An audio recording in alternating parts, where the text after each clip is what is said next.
And we're back with another episode of the Lakers Fast Break Podcast. It's Gerald Glassford coming right back at you here from the Lakers Fast Break Pop Culture Cosmos, where we cover the latest news and trends in pop culture each and every week, twice a week, wherever you get your podcasts. Inside Sports, Fantasy Football. Chris Sardieri and I covered NFL Week 5. Yeah, we're already at Week 5 already. It goes by fast. Hoping I can get Joe on next week to talk about a certain Pittsburgh quarterback, which I'm hoping he'll elaborate more on as far as his fantasy options. But on this week's show, we do cover NFL Week 5 and are the Vikings for real? So we go ahead and talk about that on Inside Sports, Fantasy Football, wherever you get your podcasts as well. Also as well, the Lakerholics crew at Lakerholics.com. Daniel Berry Sports Highlights, yo, Empire Jeff TV, Lakers in 5, John McCallion channel, all those great places to go. John Costa has been putting out content on Clutch Talk and Lakers Corner. All these great places. Please like, follow, and subscribe. And speaking of liking and subscribing, go ahead and do that today. Hit that notification bell so you can go ahead and get the latest word up on when we go live with the latest Lakers Fast Break. And also, you still can become a member today for just $2.99 a month. We'll get you emojis, badges, big shout outs. You'll get advanced notices on when we're going to go on the air. You'll get write-ups, all that good stuff, $2.99 a month. And to search Naija, Narukami, Too Tall, The Legend, 350, Weston, Moonlit Dreams, Remy, Retro 4037, Intel Wild, Samir JSJ, Kurt, Darren, Sports Baby, and Xbox. I cannot thank you enough for continuing to be great members of the Lakers Fast Break. And last but not certainly least, there's a certain game that you can get right now as far as the demo is concerned. You can download the demo and wishlist Joe's game, Corrupt, on Steam. Let me go ahead. I'm going to show you a little bit of the action here coming up right now. I have it already set up. It's coming up right now. Joe, you are a proud papa indeed, because there it is in full glory as far as the demo video for you. But if you guys want to go ahead and download a demo of this fighting spectacular, you can do that right now on Steam at Corrupt and wishlist it as well. Isn't that right, Joe? Yes, sir. All right. It's been some good activities. The developers have been playing against the crowd, and the crowd is already doing very, very well. Oh, that's good. That's very good to hear. Again, the demo is now available, so go ahead and download it today. If you have Steam and you're a big-time PC player, go ahead and download today. It's not yet on Epic. It's not yet on Xbox or PlayStation. It is, I believe, on the Xbox and PlayStation coming out soon. But right now, you get the jump on it if you are a Steam. On your Steam Deck. If you got a Steam Deck, no better place to play Corrupt. All right. And on that note, it is, of course, Joe Soro, a.k.a. Ox1947, LakersBall.com, and also as well, he is the owner of Simblades. Simblades with a Y.com. Cool Bro says, Gerald, we are in the big 3 best months. Are we? Okay. If you say so. Black, what's up? Thank you so much for joining us. Everybody, truly appreciate it. It is training camp day 2, and I do have Joe here now. He is available today. He is awake today. It's all good. Some things I want to run by him, but overarching theme here is JJ Redick, because he's doing some different things this time around. Some things I really like. Some things I'm very impressed with. Some things kind of have me questioning a little bit. But I want to hear Joe's thoughts on that, and also his first feedback from training camp as well. So we'll get into it first before anything, Joe. Before we talk about as far as the mood, the setting, the stuff that JJ's trying to implement, everything as far as what JJ's working out so far, your overall thoughts on training camp heading into day 3 tomorrow. I don't really I'm not getting a lot of information about actual gameplay. I'm getting more stupid talk about how LeBron is playing against his son and how everybody's reacted to it. So I honestly, I've been trying to stay away from a lot of the dialogue because it's so fucking stupid. And I'm gonna wait till Friday to actually see some gameplay, so I don't have to worry about this waste of life discussion about some fucking guy who can't play in the NBA. And on that note, one of the things that I wanted to discuss with you is that after Media Day, JJ Redick did hold a meeting at Beverly Hills afterwards to discuss more in detail some of the concepts he wanted to get across. That taking that kind of time and doing that kind of, I guess, type of meeting with the staff, with the players, those are the kind of things that I like to see to get his point across. He's been saying a lot of the right things, Joe, as far as the team needs to take more threes. They've been working on things today about in regards to better physicality on defense. He's been talking about crashing the boards, especially the offensive ones, on a more frequent basis. He's saying a lot of right things.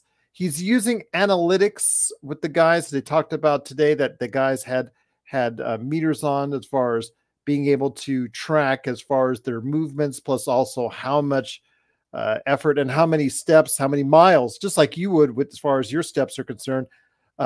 They just rated how many miles as far as how much they ran today. And I guess Bronny was number one at 6 miles run in today's practice. So I don't know. You take that for what it's worth. But they're trying different things, Joe, which is impressing me. And before I get to some of the things that concern me with JJ Redick, at least I can say he's recognizing some of the things that went wrong last season and trying to make an effort with the relatively the same team to fix them.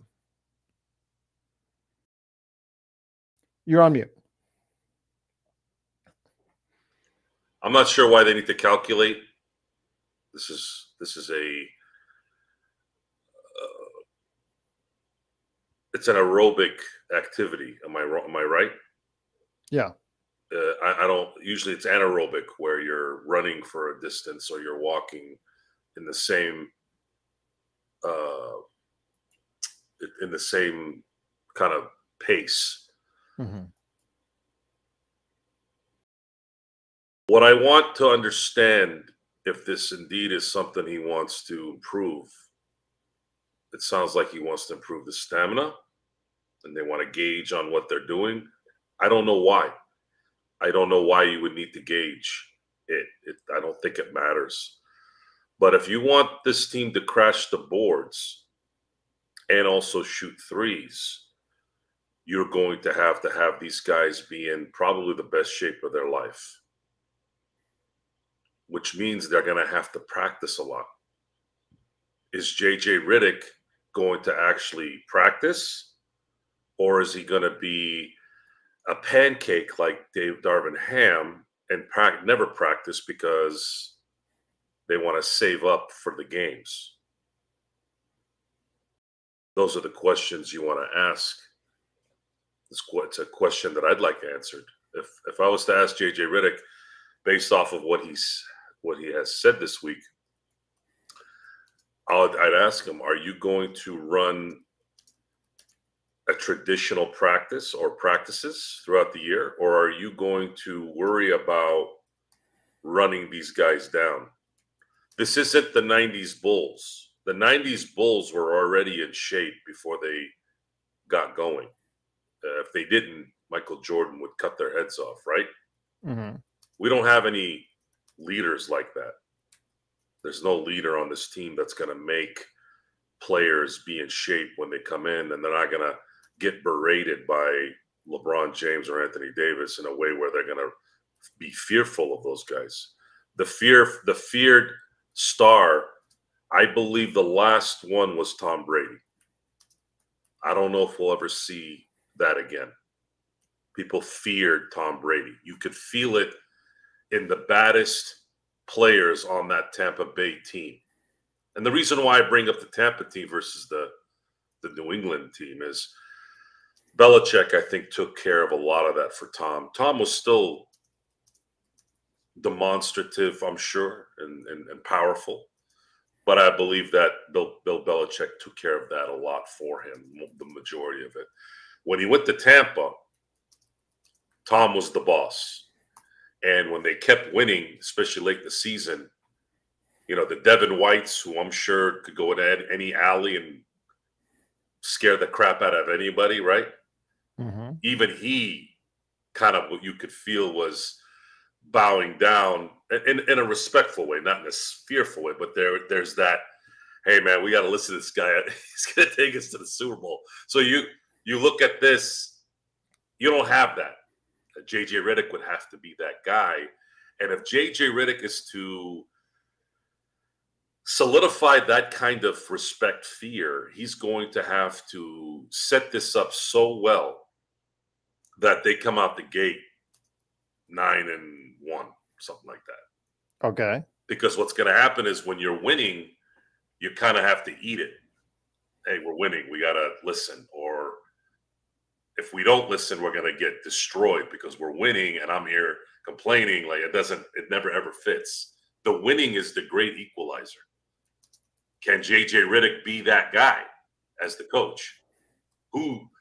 What coach has been given autonomy to be that guy in recent times? Probably Spoelstra.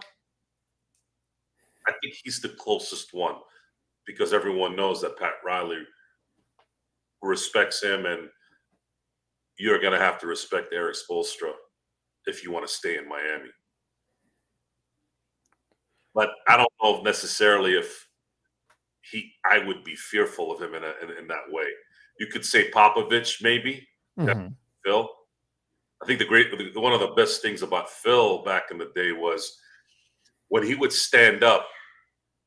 He would start chasing the ref on a bad call, and you could see the ref like shrink, and then everyone else around was like, "Oh shoot!" I missed that. Bill Cowher was probably the best one I've seen in my lifetime because he just seemed to have the timing of getting angry, like with the fans. That's one of the things I loved about him. So JJ's going to have to do that. He's going to have to do something that's really out of the norm right now.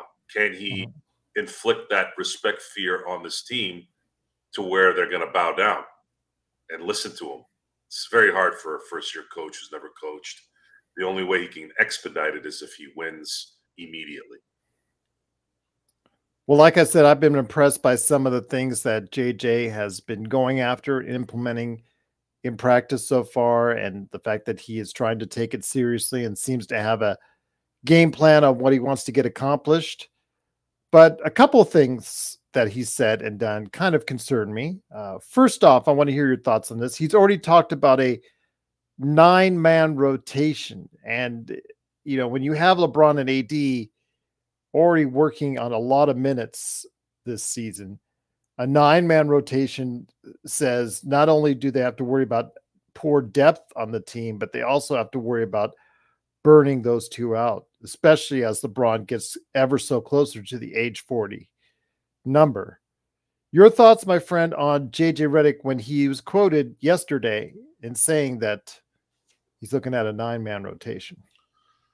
So the 9-man rotation would be, you all know who the starters are. For those of you, I should say. And he threw out some names. I'll start from the top. Okay, LeBron, AD, D'Angelo, Rui, and Austin. They're the starters. You're definitely going to have Gabe Vincent. You're going to have Max Christie because those are the big money guys that got paid, and they're going to get playing time. You have to have a big cover for AD, so you know for sure at least Jackson Hayes is playing. So that's 3. Now one more. Who's going to be the other guy? It's going to be Don Connect. Is it going to be Jalen Hood-Schifino? Is it going to be Cam Reddish?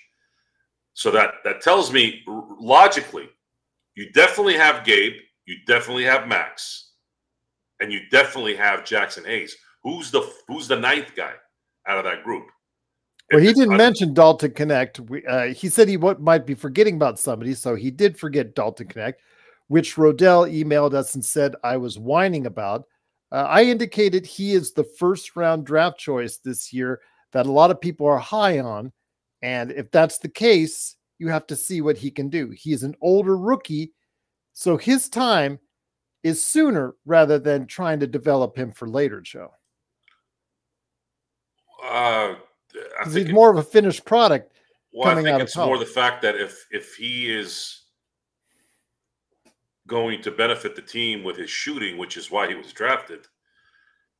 Seeing him in summer league, he was shooting quite well after the first couple of games. He got a great stroke, got a great release, got good spacing, and was making shots. That's what he's going to be used for. If he hits a couple threes a game, he's going to be playing. Guarantee he's going to be playing if he hits a couple threes a game. But that takes your rotation to 10. Who are the guaranteed guys? The guaranteed guys that are going to be playing off the bench is going to be Gabe Vincent, Max Christie, and Jackson Hayes. So now you have one more. Who are you going to pick? Jalen Hood-Schifino, Dalton Connect, Cam Reddish. Maybe we find out who that's going to be during training camp. Or do they run certain lineups depending on who they play, which is obvious. That's what they're going to do. Bronny announced his first NBA game he'll be playing in. Well, that's not up to him, cool bro. You realized it's the coach's decision on when Bronny will play and what games he will play. So it is not up to him, cool bro. So that is an incorrect statement that you made.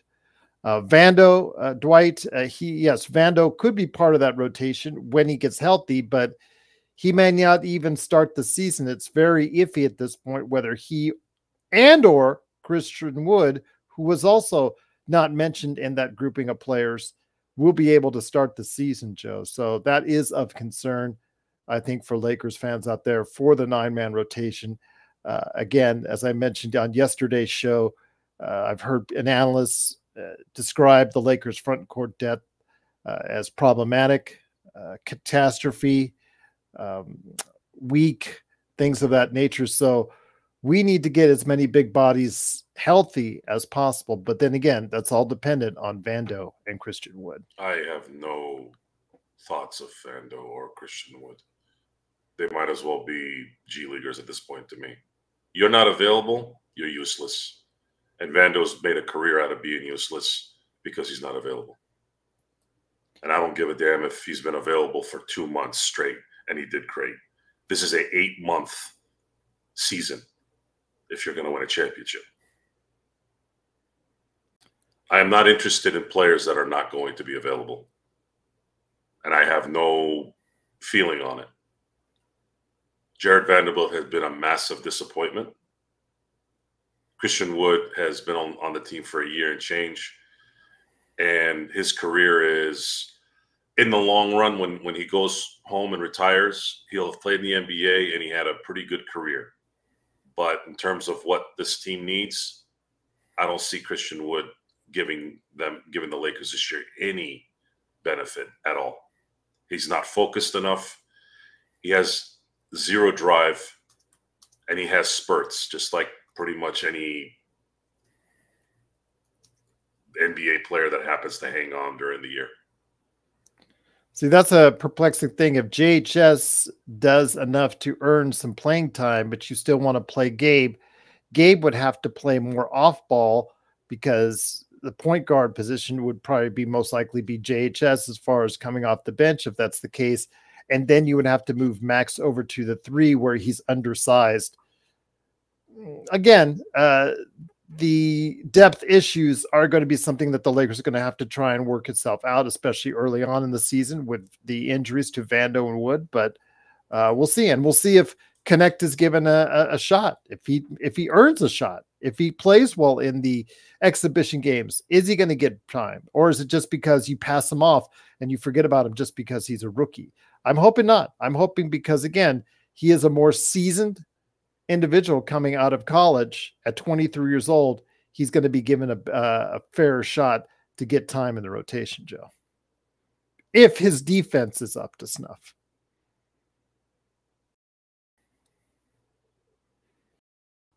Okay. Because if the idea, and which brings me back to my point with JJ Redick, he wants the team to shoot more threes. He wants Rui, he wants D'Lo, LeBron to play more off ball and shoot more threes. He wants the team as a whole to shoot more threes. Connect, Max Christie, those will be your options for guys coming off the bench. Gabe Vincent will probably be chucking up threes. We don't know about JHS. We've seen JHS, and it's not been good as far as what we've seen at the pro level so far. So he's going to have to prove it to us to see how good exactly he is from out there. But the thing is, again, some of the things that concern me is when he talked about the team shooting more threes, he also indicated, as I mentioned yesterday, that he also indicated AD would be, he would like to see shooting more from the outside as well. Didn't we hear this once before from the previous coach? Yeah. I thought JJ Redick was going to be different than the previous coach. That concerns me. What that means is if they're talking about throwing up more threes, that means they're trying to get more possessions to combat their deficiencies. Correct? Yes.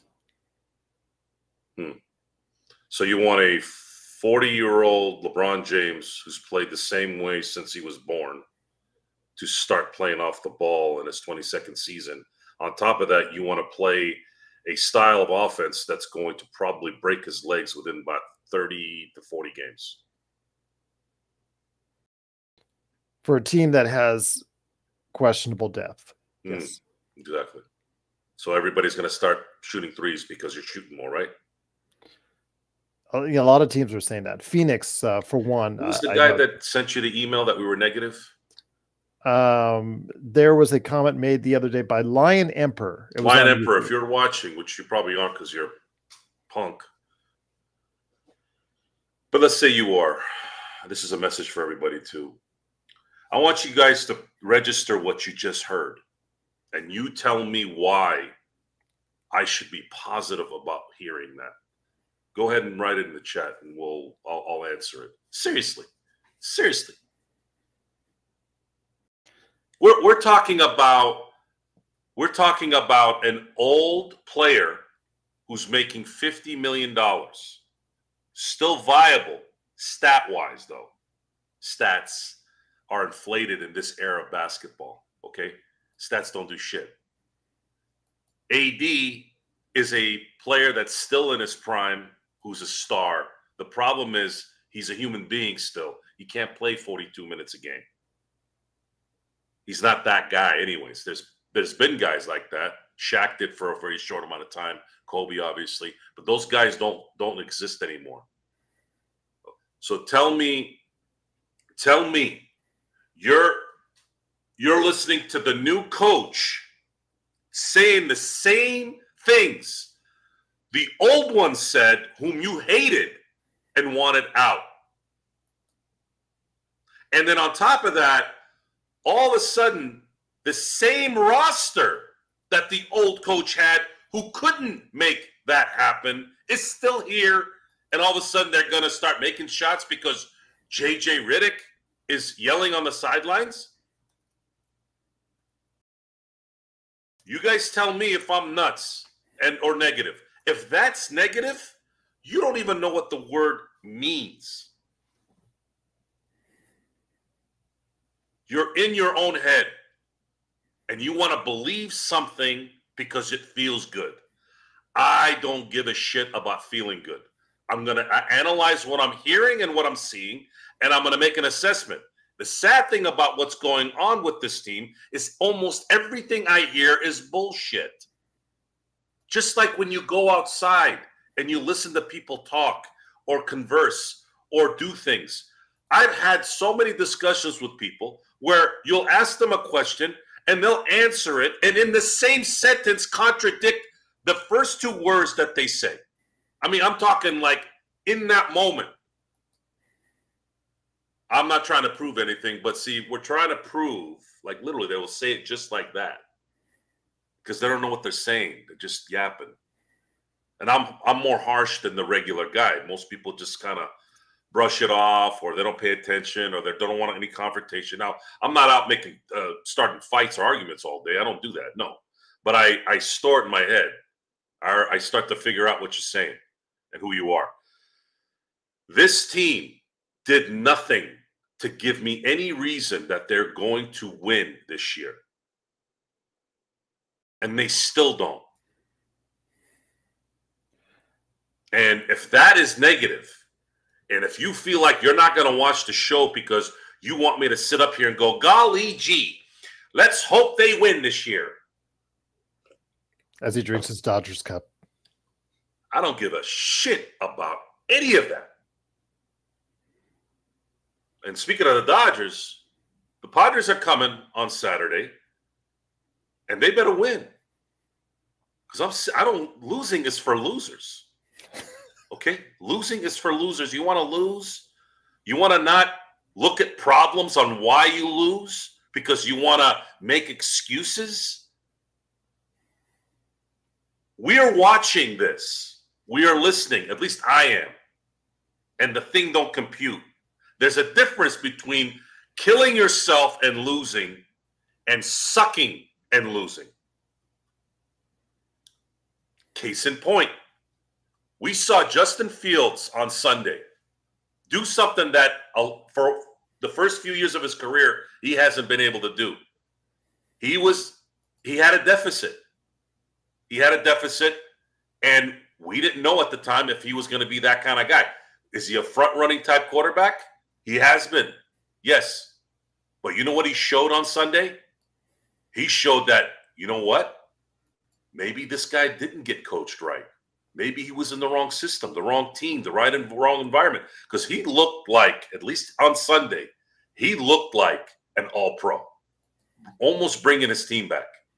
And on top of that, he took accountability for the botched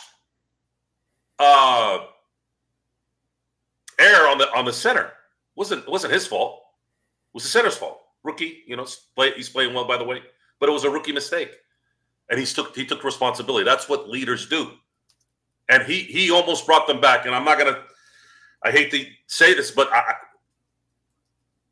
the officiating in the NBA and NFL are I mean, as horrid as they are every week.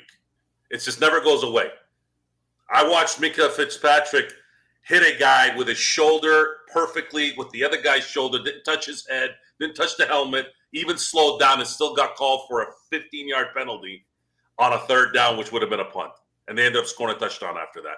These things, you see how it works? So I didn't end Sunday with its first loss to the Steelers going, these guys, Tomlin, and my God. No.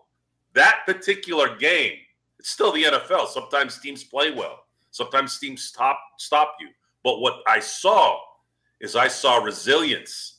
And I saw something, at least from Justin Fields, that I hadn't seen since his career started. I saw someone who said, F this, I'm changing this narrative.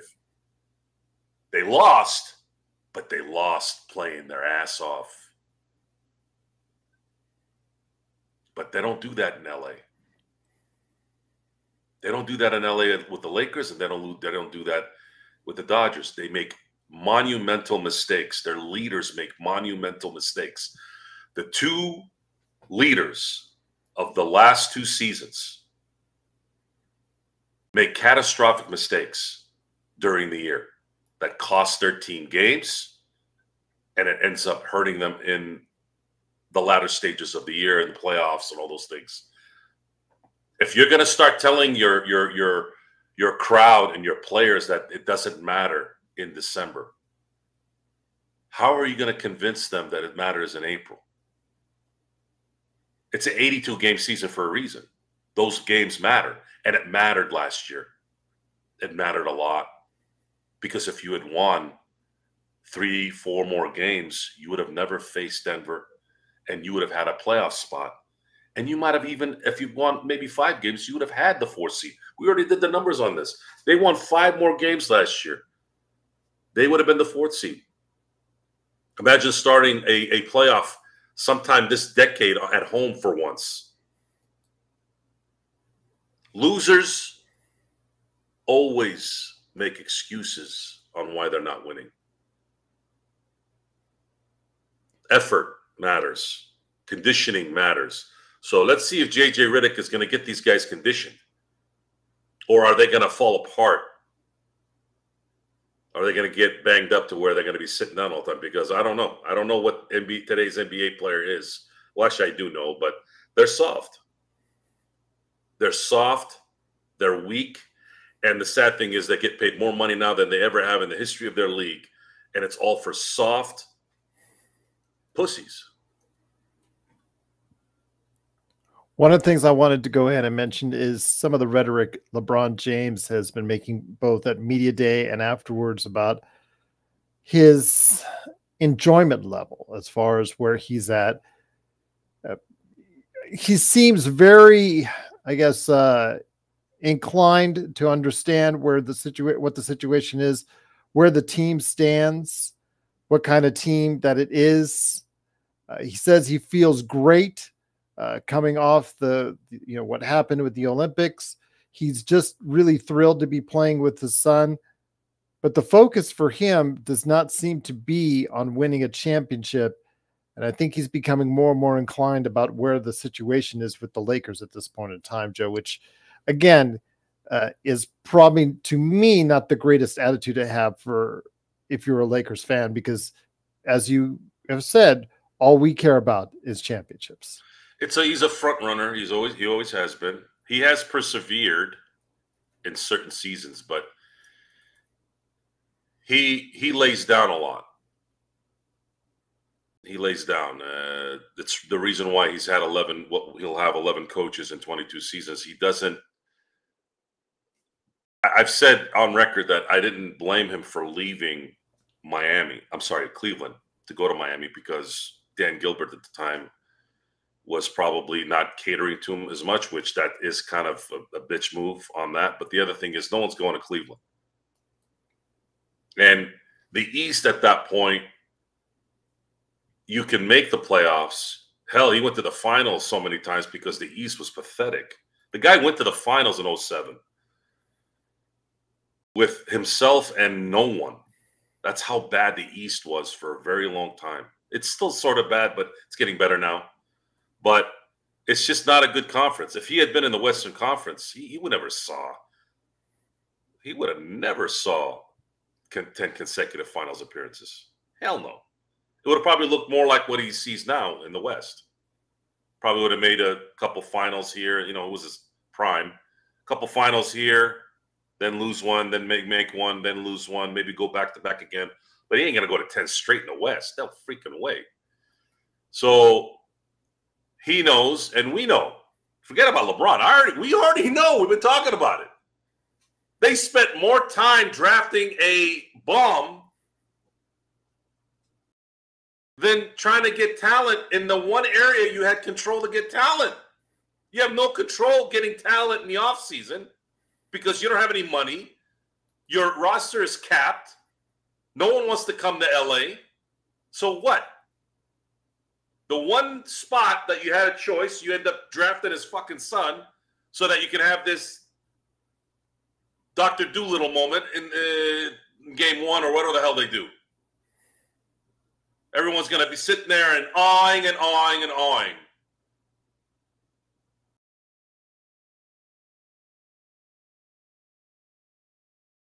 Stupid. I'll say it till the day I die. And all the emails that come our way and all the back talk and all that, you have to come back at me and tell me why I shouldn't think the way I do. What is this thing about? Professional sports. What is it about? Oh, it's gambling and they don't care and it's the refs and blah and blah and blah and blah. You know why I watch, guys? I'm addicted to winning and I'm addicted to competition. So while you're sitting there with all your stories and all your reasons on why and what and whatever, I don't give a shit. It's about the competition. It's about winning. I love competition and I love winning. That's why I watch. So if somebody comes in and says, well, we're going to postpone winning and being competitive because we want to massage the asses of our players and their family, I'm going to tell you, go fuck yourself. And the same people that treated Jerry West like shit, the same people that treated Jerry West's wife like shit, the same people that treated Alex Caruso with no respect after what he did. The guy didn't even get a phone call when he was a free agent. Not a, hey, we're going to go a different route. He didn't even fucking know. Finally took a deal with Chicago. What does that tell you about these people? And you want me to respect these people? Putting their heads on shoulders in front of everybody? Did you ever see Dr. Buss put his head on the shoulder of one of his players? What is this? What are we at the gym? What are we at a cocktail party? Or are we here to play basketball? Speaking of that, did you get, well, you actually, I sent you when it was first reported by Jovan Buha. LeBron has requested and has received, as far as a DJ that plays before and after practices. I believe it's DJ Meal, if I'm not correct. I'm not mistaken on that. So what are your thoughts on DJ Meal being there doing his DJ stuff before and after practices, making LeBron happy?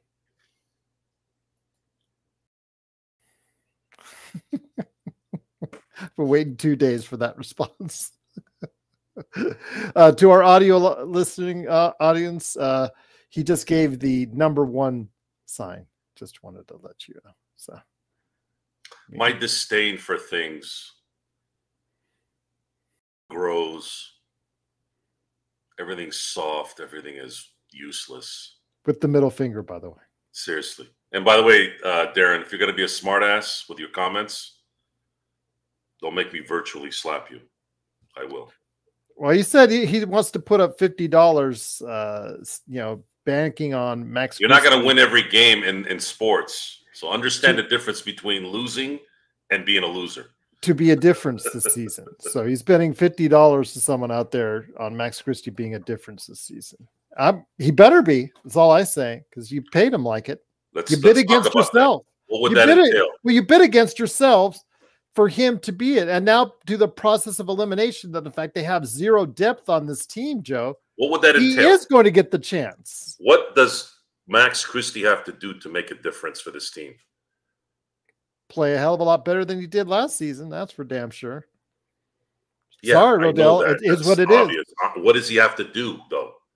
What does he have to execute? Shoot threes at a consistent level, play defense at a consistent level. I guess alternate between shooting guard and small forward. Okay, thank you. Darren answered the damn question. You went into all the basic shit.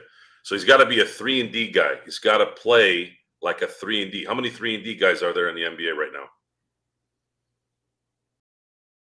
True 3-and-D? Mm-hmm. They're feared that they're going to make the shot, and they're feared enough.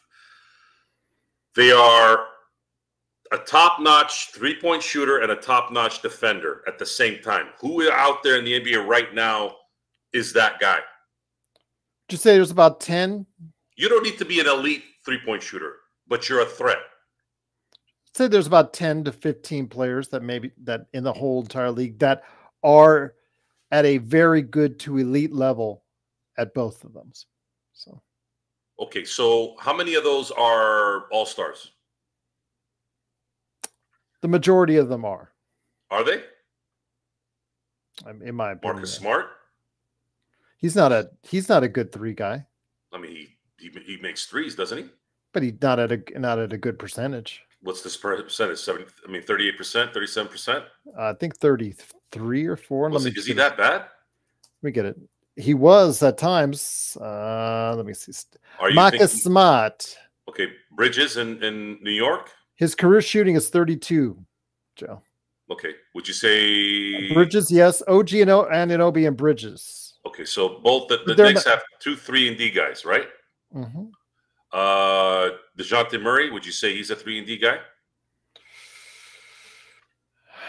He was with San Antonio, kind of fell off the map with Atlanta. But yeah, I'll go ahead and I'll give it that. Yeah. So Derek White, is he a 3-and-D guy? Yes, he is. He has improved his shooting to match up with the difference between Derek White and Marcus Smart is Derek White made shots. Marcus Smart wasn't making shots, right? Yeah, that's why he's gone. And we'll take Marcus off that then. So you just got your answer. We need Max to play like Derek White. Derek White, towards the end, played like an all-star because that's what 3-and-D guys are these years. They're either borderline all-stars or all-stars. If he does that, now he's the third option. Am I going to put that kind of pressure on Max Christie? I don't think that's smart. If he's slightly better than what he's been, it's not enough. Darren says he has a question. Why is every idiot saying LeBron is a top 10 player when he was third team All-NBA last season?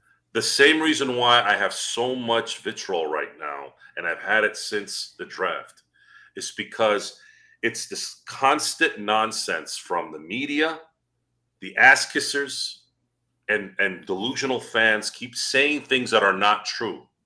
Corbina, Derek Jones Jr., yes. He did prove himself to be he got his shooting up, and he is an elite defender. Amen Thompson, no. He has yet to prove himself on the offensive end. He is a good defender. That's what he came in the league. But yeah, he's got to improve his shooting first.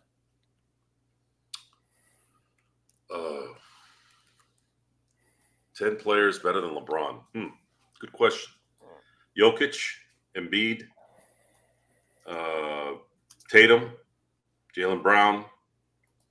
I mean, the reason why he was almost out of the league was that his shot left him. You're right, and he's a career 31% shooter. But if we're basing it off of last season, okay, your guys are right. 34% was Derek Jones last year. So I'd say Wembanyama is better than him right now. So that's 6. Shea 7. Curry. I don't know. They might be a tie right now. So we got 7. And then we have... Nick Gilgeous-Alexander's not a high-volume three-point shooter. He's more driving into the lane, getting twos, getting buckets, and he is one of the elite players in the league at getting to the foul line. Elite at getting to the foul line. Giannis. So that's 8. Giannis, what? A 3-and-D? No, better than LeBron. Oh, okay. I was still working on that. Let's see. Who else? Would you say Anthony Edwards is better than LeBron? Yes. At So this that's point.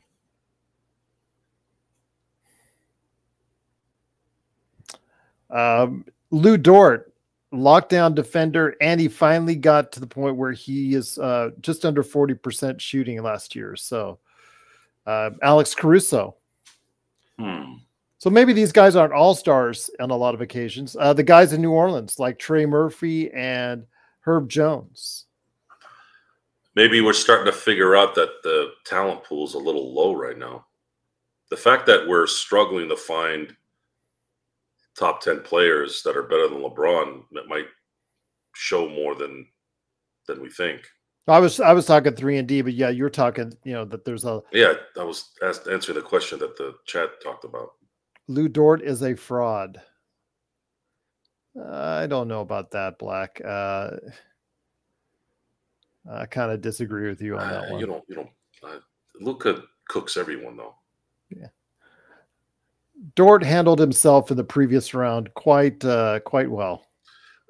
Luka cooked everyone, even when he couldn't do much in the finals. A lot of that, he was still scoring after game 1. He was still doing his thing. Yeah, just that he had to deal with more traps on him. He toasted Ingram. He put him to shame. He locked him down pretty good. Yeah, Kyrie Irving looked like James Harden in 2012 in this last finals. It was almost embarrassing watching him play. Well, what's the adage in basketball?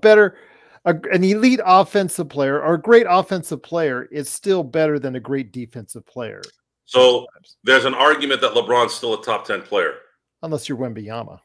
Do you believe Anthony Davis is better than LeBron? Yeah. Okay. So LeBron is going to be sitting for sure in the top 15. For sure. You mentioned Wembanyama too, correct? Yeah. I would take Wembanyama over LeBron. Absolutely. Zion, yeah, if he's in shape, Darren, we could see a monster year from him as well. I agree with you. He has to play center. He's going to play a lot of center because yes, Tatum, Eric. We said Tatum. Yeah.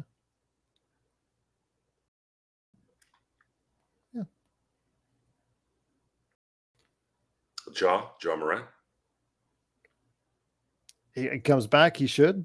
We're talking skill, talent, individual. Yes. And that's no fault to LeBron.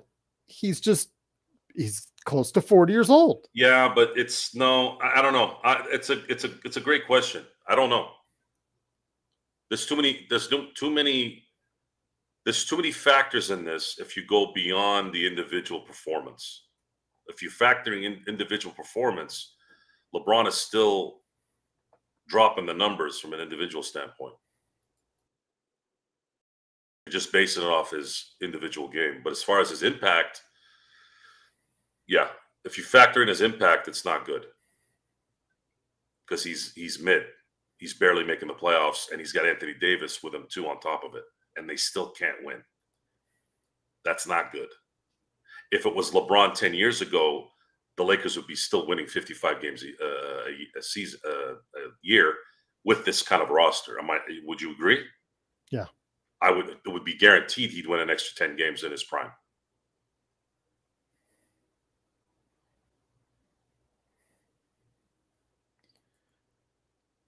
There's 3 Jalen Williams in the league now, I believe, if I'm not mistaken. No, I heard about that. Or the other, like, and I keep Bridges. Oh, it's always Miles always comes first, so I'm always saying Miles Bridges. Who, by the way, is a good player, just a piece of shit guy. But I mean, come on, I don't know why these guys all have the same names. I don't remember it being this bad.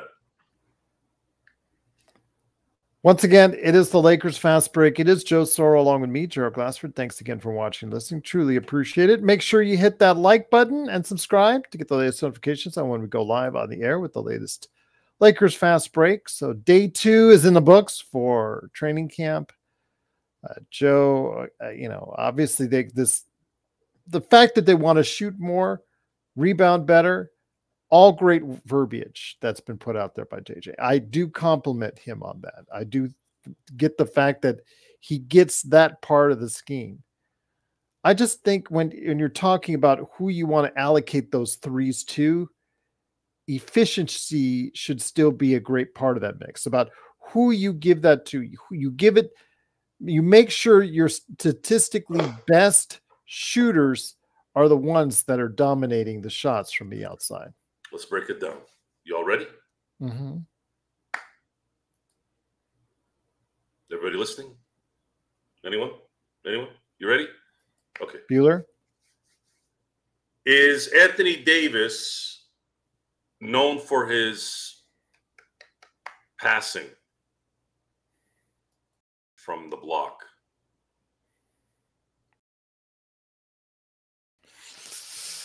Exactly. You answered it. Perfect. Actually, you answered it better than I thought you would.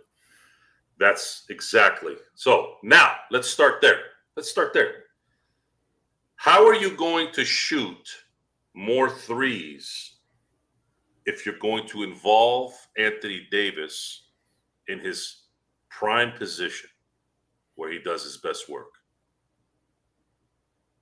That's a question that I want you all to think about. Okay.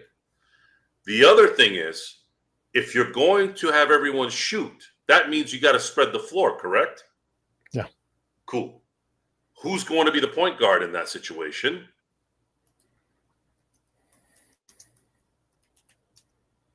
LeBron James.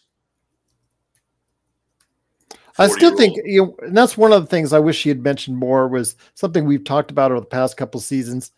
No, Why not? hold on. Let's get Okay. to the scenarios, and then you can analyze it from there. Well, just pick and rolls, more pick I and want to paint rolls. a picture.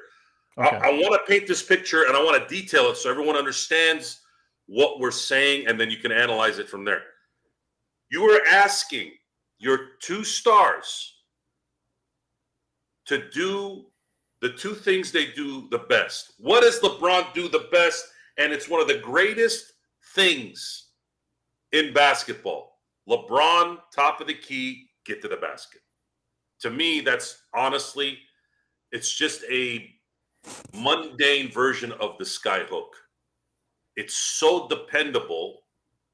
No one has ever been able to do it like that. I mean, the guys like Michael Jordan and Kobe, yeah, sure, those guys that can get to the basket, that's one thing. But a man like that, that's with that size and the ability to get to the basket, you could argue and say that he's the greatest player that ever played getting to the basket because of the size, the strength, the speed, and the height, and the ability to just be a freak of nature, right? So in order to do that, you need those lanes to be spread out. Therefore, you're going to have people on the edges, on the outside, that are going to be the threat in case they collapse, and then he dishes out, which is good at that too. Now, are you going to have LeBron James exert that kind of energy? No, we're not going to do that. Apparently, Mr. JJ Redick wants him to play off the ball. When has LeBron ever been a catch and shoot guy to be off the ball? Does that make sense? Especially in his advanced age.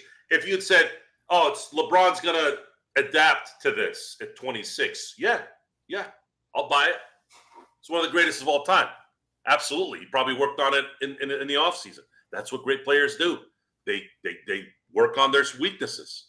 But this is a 40-year-old LeBron James. He ain't changing shit now, not only because he doesn't want to, but because he can't. He's got to be running around like like Rip Hamilton or Reggie Miller. What the hell are you talking about off the ball? What's going to happen is he's going to run around, and then things are going to go to shit, and then they're going to throw the ball to him, and then he's going to start ISO again. That's what's going to happen. And it's not going to be once in a while. It's going to happen a lot if that's your philosophy, based off history, based off age, based off wear and tear, based off these guys' games. So who else is going to change their game?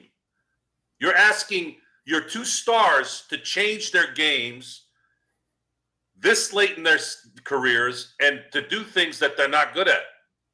And they were really never good at even when they were primed. So let's get away from LeBron and AD for a minute.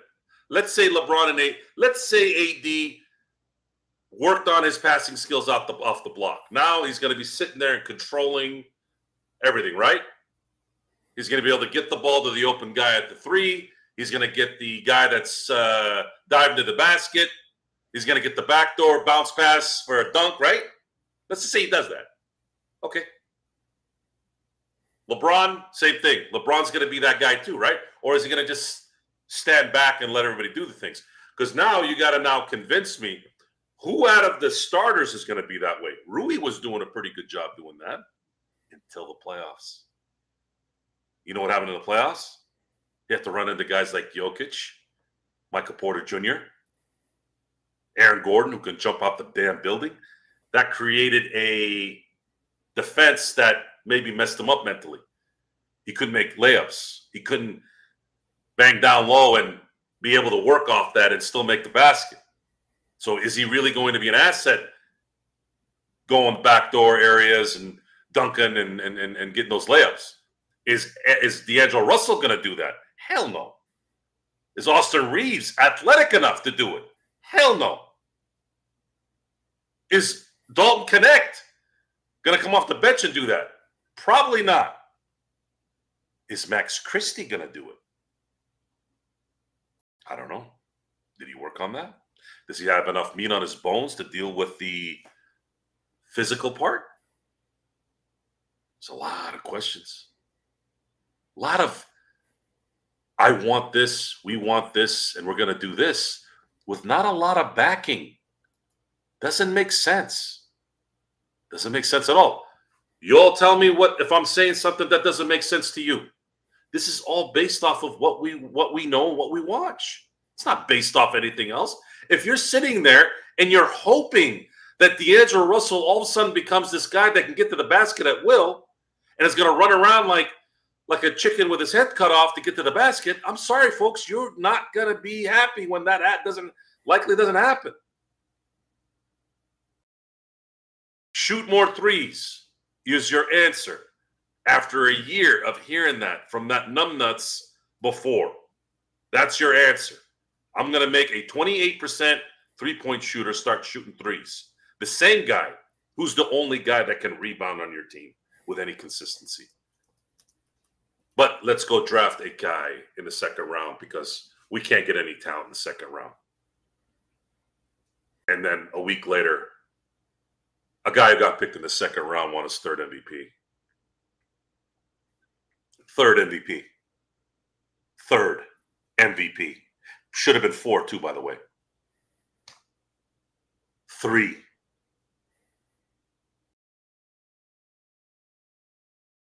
So the difference between some people and the smart people is some people will continue to allow themselves to think correctly, but not execute it.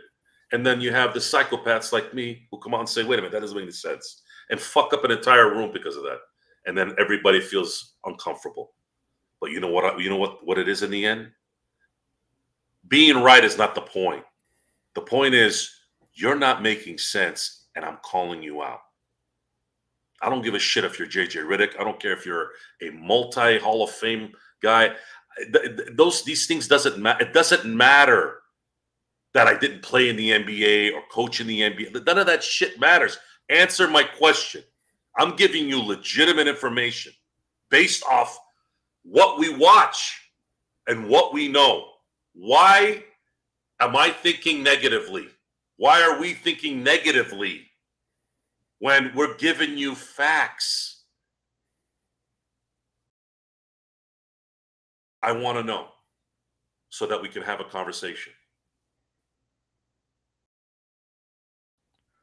Once again, it is the Lakers Fast Break. It is Joe Soro along with me, Gerald Glassford. Thanks again for watching and listening. Don't forget the game on Friday is at 7:30. It's in Palm Springs against the Minnesota Timberwolves. We'll have it on playback. You can, as far as the chat is concerned, you'll have to go ahead and get the feed yourself on that, but you'll be there if you want to go ahead and hear myself, Joe, and everybody else, hopefully, that will stop by right there for us on playback.tv/Lakers Fast Break. And after, on Friday evening, Joe Soro himself, I'm just going to drop this on him, will be hosting a solo nightcap. I did solo for 2 hours yesterday. I figured I'd go ahead and let him run the nightcap because it'll be the first nightcap of the season with Joe Soro. How's that sound, my friend, on Friday? He looks thrilled. Yes. He's smiling now. Mass Effect is one of my favorites. Yes, Alan, all time. Absolutely. Yes. As you can tell by my wall and the standee there. Yes. Yes, it is. But Joe, you're on mute. Corrupt may become everyone's favorite game here, though. You're on mute. Fighting games are a niche market. Oh, what happened here? We are enjoying the launch today for the demo, and there's been a lot of positive feedback. Yes, the demo launched today, Darren. Yes. Corrupt. You can download the demo right now, and then make sure you put it on your wish list. So when the full game comes out, you can be among the first to buy it. Right there. Corrupt on Steam. Black, go to Steam and type in Corrupt, and you'll see Corrupt demo, and then just go ahead and download it. I've got it coming up for you. I got the link right here. Got the link, and I actually put it in the description. I'll have it in the description for you as well. I've been doing that the past few days. I've got to put it in the description as far as our usual stuff that we put in there. So I will go ahead and do that for you. But Joe, before we head on out, I just wanted to see what your evaluation on this team. But the thing that bothered me most was LeBron, just seeing him at ease heading into his age 40 season, seeing very content on life, seeing a lack of motivation, maybe you could say in some circles, because he doesn't seem he seems energized to play with his son. He seems energized because of the fallout from winning the gold medal. That I cannot dispute, but he just seems inclined to know what this Lakers roster is and doesn't seem to bother him too much. This is the guy who, passive aggressive, the tweets, the hourglass, Rob, you better do something type deal. I didn't get that. I didn't get those vibes. I got someone that looks ready at ease to just go ahead and enter the last phase of his career. I'm not going to presume anything at this point based off of feelings or I'm basing everything I'm saying off of talent evaluation and the execution of the roster. That's it. There's a history and there's a legitimate roster that says what we've been telling you, that this team is going to struggle. Very likely would have to have everything go perfect for them to have any chance at being competitive. And we all know these guys can't stay on the court, the ones that are significant enough to play. And we're going to be here to hope something happens, some kind of a trade that actually does reverse their fortune. And it's stat padding, like Brian was saying here. We've said plenty of times on this show, no one cares about stats in the NBA. They care about stats in baseball, or at least they did. They used to. They used to. NFL definitely doesn't care. No one cares that Tom Brady's thrown 500 touchdowns. The only thing they care about is he's won 7 Super Bowls. I mean, when 250 is thought out as a good hitter, Joe, that's a problem to me. Yeah, the batting title winner in the NL hit 314. Yeah, I was gonna say 310. Wasn't it 310? Yeah, 314. Shohei was 310, and that was a miracle in itself. He just a few weeks before he was at 287 until he went on that run. Right. We celebrate mediocrity. We celebrate individual accomplishments in a team sport. And I remember when under 200 players, okay, if you were hitting under 200, your name better be Dave Kingman. Anyone else was like, if that was under the Mendoza line, as they called it, you could consider some other sport than baseball. Mm-hmm. Well, what's changed in baseball is there's so many specialists that pitch now. It's rendered hitters, I guess, I don't want to say useless. That's not the right word. So I talked to Will Clark. I'm sure most of you know who Will Clark is. Will Clark was a phenomenal hitter. And I had a discussion with him a couple of years back when I was in San Francisco. And he says, these guys don't practice. They're not in the cage working on their game. And you always hear that about Shohei. Shohei, I think it was Chris Taylor was interviewed about it. And he said, this guy's regimen is just phenomenal. It's second to none.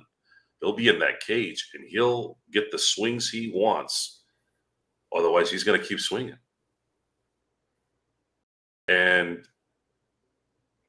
those who are amazed at his accomplishments this year, I can't help but think that he had a feat that's still mind-boggling. The guy hit 54 home runs and stole 59 bases in the same year. That's a No good one's ever list done right that, there. folks. You know how long the baseball has been baseball? Now, baseball started before 1903, but 1903 was when the AL and the NL became a league, a major league. So we're talking about 121 seasons of the format that we see now. And this is the first time it's happened. What I think might happen next year is I think he might win a batting title next year because he's going to harness what he did this last couple of weeks. Even when he didn't hit big shots, he was still getting singles like there were nothing. So he very well could win a batting title next year. He very well could bat 350 next year and pitch. But he puts the work in. He puts the work in. And that's what you have to do to combat these 99 mile an hour, 101 mile an hour breaking balls, curveball, not curve, but you got guys that can pitch, and they're not. There's like 20 Nolan Ryans now in the same playing at the same time. Where back in the day you had one Nolan Ryan doing what he was doing. Yes, Jeff, he is awake. He is back this time. He did oversleep. So what was that punk talking last night? Which one? About what? Jeff. I heard he was talking smack. Oh, he's always talking smack about. Yeah, I know. What do you say? Call usual Joe Sorrow. Yeah. Yeah. Talking smack when I'm not around, Jeff? Is that how you roll? Watch the show. That would have been better, Joe. You would have known. I'll watch the show, So, while I'm working. You weren't on it because I know you hate your voice. I was doing it, so you could just watch the comments. Joe fell in the hot tub machine last night. Shohei the batter. Angels lost 14 in a row. Betts talked about him late last night. Yeah, I saw that too. I showed up. You didn't. Oh, yeah? Angels are awful. This comes from a soon-to-be former Angels fan. So, yes, it's a terrible run organization. It's one of the worst. But, again, with Chicago and the White Sox around, there's a team that's actually worse run than they are right now. So, I Run DMC. I agree with you. $7,000, absolutely. But that's a good 5 right there for rap groups. If you put rap artists and you put solos in there, would you put Eminem, LL Cool J? I've seen LL Cool J at a sold-out sports arena, killing it. An entire audience in the early '90s saw. But if you're talking about rap groups, I can't argue with that list. Again, maybe I would put Run DMC in there as well, but who you take out is up to you. So.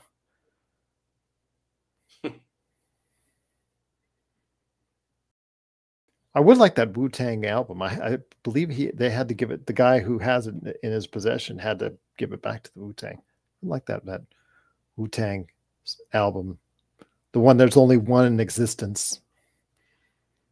Be a nice collector's item. But yeah, there was the Beastie Boys. Yes, Brian. Excellent. Excellent. Yes. I agree. Yeah, they're awesome. Yep. Intergalactic. That's the quickest discussion you can have, sounding like the old man kicking people off his lawn. Is talk about music. Everyone always says my music back in the day. Well, no, he put out his top 5 rap groups. He put a super chat, which I greatly appreciate. It always helps the channel out. He put his thoughts. I said I wouldn't argue it. All of those are outstanding groups. I appreciate it, Jeff. Congratulations on your show this evening as well. So. Joe, any thoughts to Jeff before he heads out and walks the dog? Watch out for the muggers. It's late. Muggers love people who walk dogs because they're distracted. But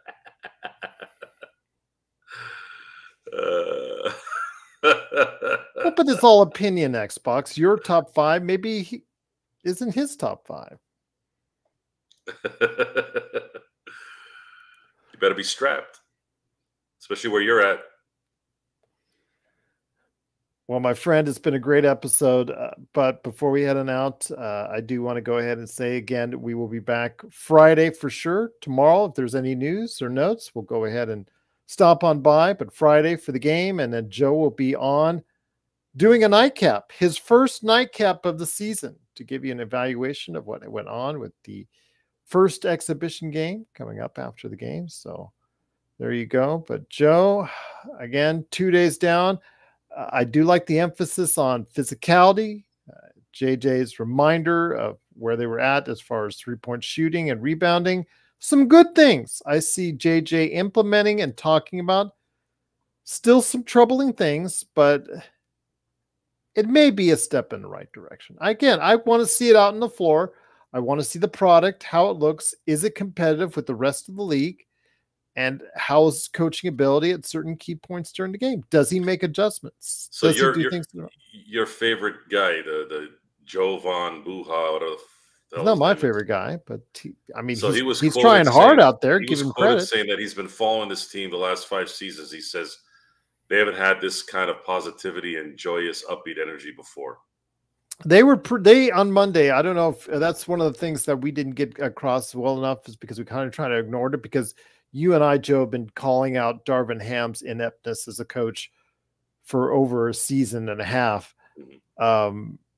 They really threw him under the bus on Monday, and that's something that, again, was pretty obvious to see. But they all took shots at Darvin Ham, and okay, great. We all knew Darvin Ham was bad. That's fine. You guys knew Darvin Ham was bad. All right, that's fine. Now, are you going to go ahead and do well with JJ Redick? Are you going to be a better team with JJ Redick? Are you going to be a team that's going to compete in the Western Conference and get a playoff spot and win in the playoffs with JJ Redick? Because if you're a mediocre 500 team with LeBron and AD in there, you could, okay, the excuses will come out. Oh, well, it's JJ's first season. Oh, well, it's JJ this and that. Again, he's saying all the right things now, or many of the right things now. I hope that gets implemented, and again, we'll see how it looks on the floor. I just want to see how he is as a coach. That's what I'm trying to figure out here. Is the team hired him. Why would they throw him under the bus? You knew it from I knew it from the moment he opened his trap in training camp. Remember when Doobie was from that first game, and that first game he coached, it was already fire Ham. We already had people on the chat, Best Lakers chat room is out there, Lakers Fast Break, already in the chat after the first exhibition game, already asking to fire Ham at that point in time, because they knew. Because they saw it. So what do they know?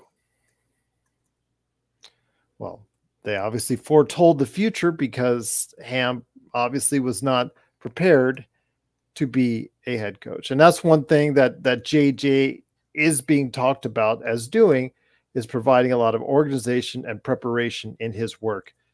So we'll see how that comes across for the product. How is this going to enhance their team, though? That's the good question. That's, again, I'm not Laker Tom, who's automatically giving him a win and saying he's the next Pat Riley. Okay, I'm not doing that. I'm just saying that he's been very organized. He said some really good things, and he's implemented some really good things that the Lakers have needed to work on. He has said some things that I kind of gave me pause, but for the most part, what I've seen has been good. So but again, we have to see how it looks out on the court. So the Fitbit is going to help make your talent better? But the emphasis on being more physical, focusing on more rebounds, taking more threes as a team. If you're not AD, taking more threes as a team. Right. But again, let's see how that looks.